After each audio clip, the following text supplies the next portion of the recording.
Okay, so today we're wading into some pretty deep waters. I'll be honest, this is a heavy one. Yeah, it really is. We've got a whole stack of sources in front of us. Clinical guidelines from the World Health Organization, neuroimaging studies, just some really, really compelling psychological research. Mhm. And our mission for this deep dive is to understand a diagnosis that is, I think, really reshaping how we view and treat trauma. It's called C-PTSD. Or complex post-traumatic stress disorder. Yeah. And this is such a big deal because, depending on where you are, it might not even be an official diagnosis. Right. The main manual in the US, the DSM-5, it sort of lumps this in with standard PTSD. But the international community, the ICD-11, they see it as something, oh, something distinct, something deeper. And that distinction is exactly what we're digging into. Specifically, why CPTSD is so often called a disorder of broken trust. And how it messes with your ability to hold on to the very support systems you need to heal. It's a cruel irony. It is. So to get there, I think we have to start with that climate versus weather analogy we saw in the sources. Oh yeah, that's a great way to put it. Standard PTSD is usually linked to a single event, like a You know, storm. car crash, an assault, something that hits hard and then it's over. Exactly, the weather event passes.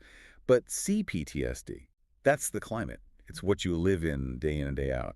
We're talking about prolonged, repeated trauma, situations where escape feels or is impossible. Right. Things like childhood neglect, long-term domestic violence, being a prisoner of war.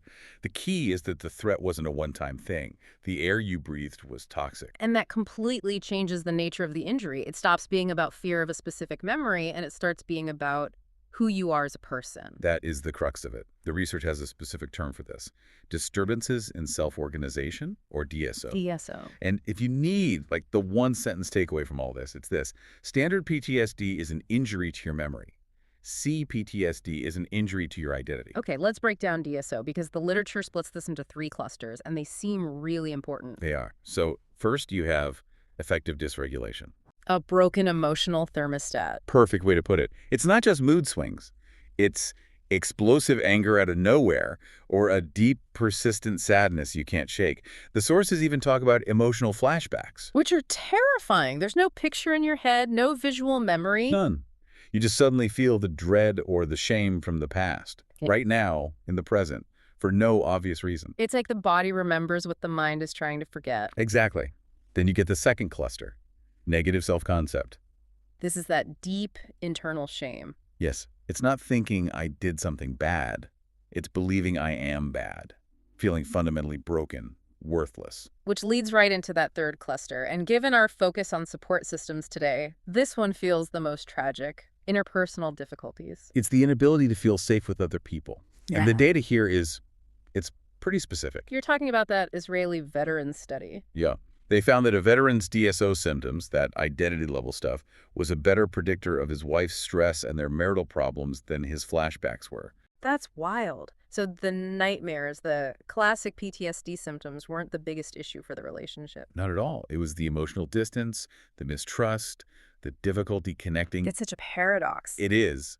We know a strong support system is, like, the #1 predictor of resilience. Mm-hmm. But CPTSD specifically attacks your ability to use that system. You need connection, but your brain flags it as a threat. And that's not just a mindset thing, is it? The neuroimaging studies we read show actual physical changes in the brain. For sure. The amygdala, your threat detection center, you get stuck in the on position. The prefrontal cortex, which helps you calm down, is less active. Your hardware is literally rewired to push people away. So how do you even begin to fix that? You can't just talk your way out of it. You can't. And the sources are all pretty unified on a phase-based approach. You can't just dive in. That's dangerous, right? It can re-traumatize you. Exactly. So phase 1 is all stabilization. Just learning skills to feel safe in your own skin again. Regulating that broken thermostat before you even touch the past. And after that, phase 2 is the heavy lifting. That's the trauma processing. This is where you see therapies like EMDRI movement, desensitization, and reprocessing. It helps the brain file away those stuck memories so they become part of your history, not a present-day threat. And finally, phase 3, reintegration. This brings us right back to the support system. And it's so crucial. This phase is all about reconnecting with life, with community. The goal isn't just to stop the nightmares. It's about practicing being safe in relationships again. So the whole process is about slowly rebuilding that foundation of trust. Absolutely. The end goal, the real metric of recovery, is the ability to lean on a support network again, to trust again.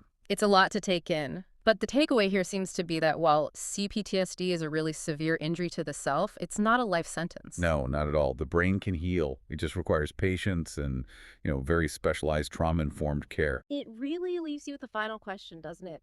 If CPTSD is fundamentally an injury to our ability to trust, maybe true healing isn't really about fixing old memories. Maybe it's just about relearning how to feel safe in the presence of another person again.